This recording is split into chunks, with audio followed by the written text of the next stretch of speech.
What's up guys, welcome back to the channel, welcome to another video. So another Pitti is in the bag. Sadly, another Pitti that I didn't get to go to. I still haven't been. The goal is to get there soon. I don't know when, but we'll get there.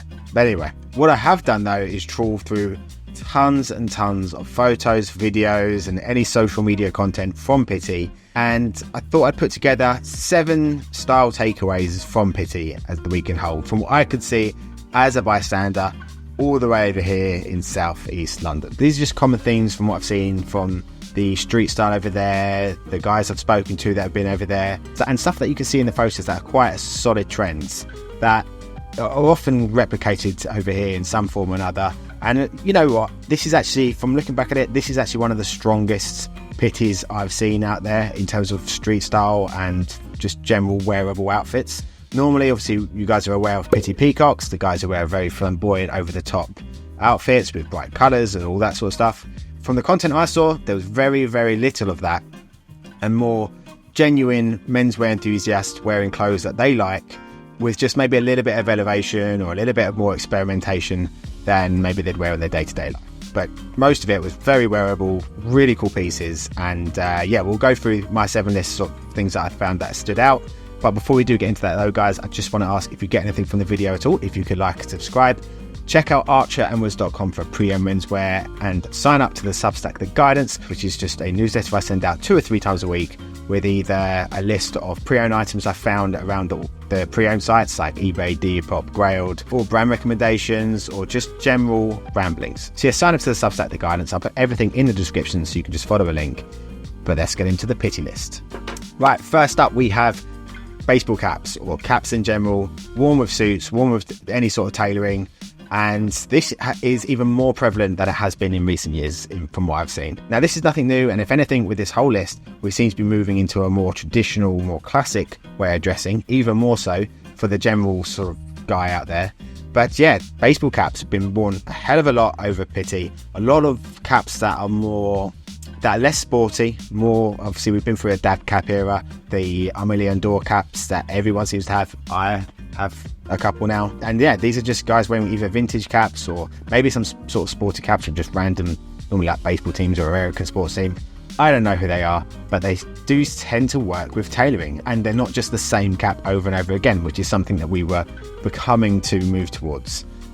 So yeah, tons of caps, worn with tailoring. I'm someone that for the very start was very hesitant with the whole concept. I felt it would be a bit faddy, but it's now moved into much more of a mainstream accessory essentially. So that I really like the looks that people were putting together with them, with very formal tailoring, with sometimes with evening wear. And I think this is a really good thing, because I'm not particularly a lover of men's hats in general, you know, like the fedoras of the world and the more sort of formal hats. Some people can get away with it, but they're very, very few in my opinion, without either looking like you're trying too hard or you're dressing older than your age. So a baseball cap for me works really well in these situations, and it is also a really nice way to tone down a very formal item. So like the guys wearing a white dinner jacket with a baseball cap and a vest underneath. It's a solid look now, and it's now something that isn't too over the top or try-hardy. It seems to be much more ingrained in just normal dressing. So the next thing I noticed was the lack of bright colours and fluorescent colours. This is the best news around. So even in very recent years, you'd still see some relatively bright colours out there, or some very punchy pinks or something, or flashes of colour, which I'm not always against. Like, there's definitely a place for them somewhere, more in casual dressing, I feel. Maybe not so much for neon colours, but anyway, that's a whole different story altogether. But when it comes to tailoring, I think, and what we've seen with Pitti in this sort of street style there, people were dressing in much more earth tones, loads of browns, loads of creams and whites, especially with blazers, and a lot of monochrome outfits as well. But often in very earthier tones that also match the surroundings of Florence, and yeah, just a ton of browns and blacks as well, which we're seeing a lot of black recently, especially in an all black sort of outfits and all black linen suits or high-waisted linen trousers. Seeing a ton of that. But we're moving away from any bright colours, or even slightly brighter colours, really. Like, we're really going to a world of earthier tones and more natural tones. And For me, that's a good thing. Some people might think it's boring. These aren't rules, by the way. This is just me observing what I'm seeing around me. It just happens to be my personal taste, but I'm not against colour in general. I do think there is a time and a place for it. So it's just, I like what I'm seeing here, and I like the colours used. They're very pleasing, and it's still interesting as well. That actually brings me on to the next one, which is instead of the bright colours, we're seeing a lot more patterns, and we're seeing playing with textures. We're seeing a load of seersucker being used, and that's for me a great thing, because whilst it's not a new thing at all, seersucker is very commonly worn and known. Linen seems to be the one that most people are aware of and go towards, but seersucker is a great option. I really like the texture it has, and there's a few sort of just separate looks with just like a navy seersucker blazer worn with, let's say, some white trousers, and then like a simple like crew neck navy t-shirt, and I think that works really well. It just adds a little bit of texture. Pattern wise, we're seeing a few just little patterns, like check patterns still, but in lighter materials. So obviously with check patterns, your mind does go towards the more sort of like wool winter months, but absolutely wearable in the summer as well, with a lighter sort of jacket, and then with like even pattern shirts. So obviously for the last few years, we've seen a lot of like camouflage shirts, some with some heavy patterns, and they often come with quite bright colours. In these sort of weeks, I've seen a few of them still with some colours in them, but they're much more toned down, muted colours. And again, much more, for me, pleasing to the eye. That they go better with the rest of the outfit or the suit. They just don't seem to be as bold in terms of the colour, but the pattern's still there, which I still find quite visually interesting. So the fourth point I've noticed is just the simplicity and men just going back to basics. As I said before, there's not a lot of peacocking. There's not a lot of people wearing lots of accessories. There'll be maybe a little scarf going on, or there'll be maybe a little bracelet or necklace. And nothing too much, nothing too gaudy and over the top. Nothing with like loads of buttons on. Everything was quite minimalist. It was more about proportions. And in terms of like a suit, if someone's wearing more casual, they just wear a simple suit with a really nice proportion to it, like a softer shoulder, good length to it, nothing too skinny either, and high-waisted trousers and like a t-shirt or a vest underneath. And that was pretty much it. There's a occasional time where someone wore a denim shirt underneath, and if they were laying it, maybe like a vest underneath that.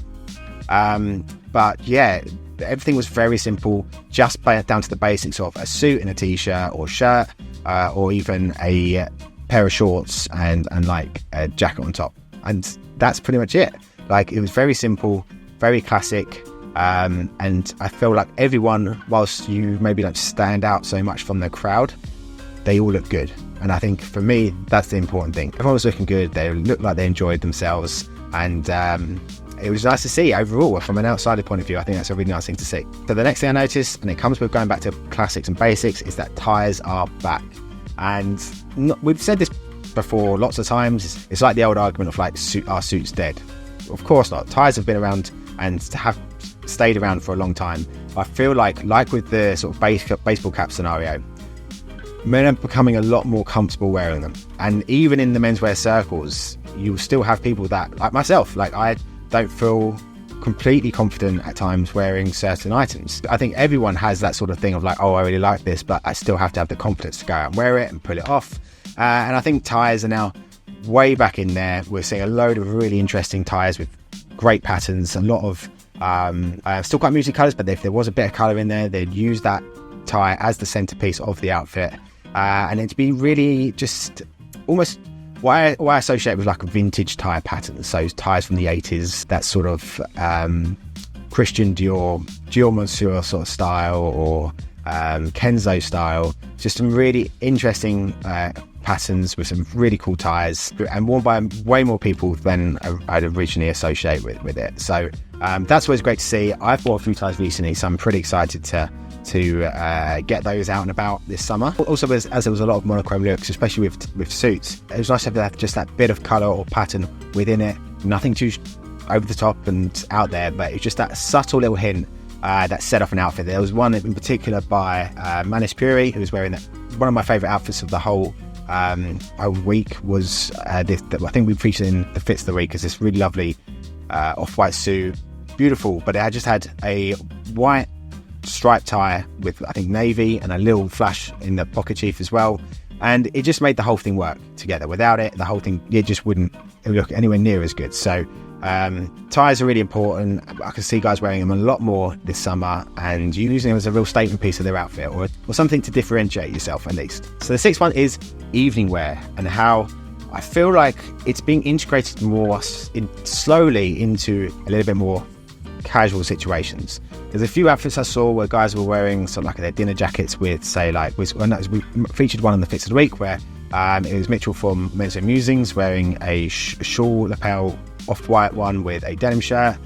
Saw a couple of others with their darker or black jackets, and I feel like, you know, not everyone's got a tuxedo or even like any sort of like evening wear in their wardrobe, but I feel like this could be something we may move towards if we can get them being worn in more casual situations as well. Because I very, very rarely go to an event that calls for them, but if I could get a bit more wear out of them, it's certainly something I would consider, because everyone likes to dress up, and you never know when you're going to be called to an event that has a black tie dress code. So having one in your wardrobe tailored, ready to go, is pretty important. You don't want to be caught on the fly and then you're not going to look good, and the whole thing, you know, the whole thing's just a bit of a bust, because the whole point of going to a black tie event is dressing up, looking absolutely mustard, and you've got to be prepared for that. So if black tie formal wear can be integrated into day-to-day life, even if it is to like just slightly under very formal, then that could be a really good thing. We can get a lot more wear out of these items. I mean, even with just the amount of pink lapelled ivory jackets I saw, it definitely feels like we're moving towards that. So that's something I've been thinking of. Obviously it's not for everybody, but it's certainly moving a little bit towards that, and I really like that. I really like the idea of a world where there are more dressier events to go to. I know it's not for everyone, but I would like to go to some, because, you know, it's fun to dress up. It's what we're all here for, and I'm sure if you're watching this, you do too. But yeah, it could be just hope, but a reason for having a tailored, ready-to-go tuxedo or dinner jacket or anything like that in your wardrobe could be the thing that comes out of Pitti. Maybe not, we'll see. And finally, we move to footwear, and we're seeing a lot of sandals, huaraches, slippers and loafers. They were very much on the slender side of things.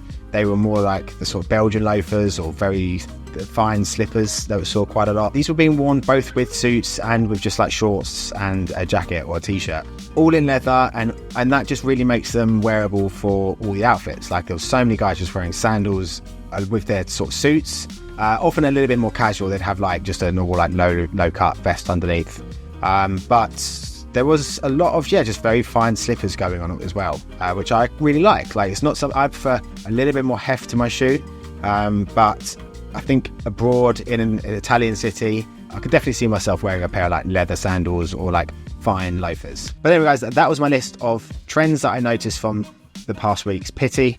Let me know in the comments below if there's anything I've missed, or if there's anything that you particularly like or dislike. Thank you very much for watching, guys. Please do check out archerwoods.com for pre-owned menswear. Sign up to the Substack for guidance. Do remember to like and subscribe on the way out, and I'll see you on the next one.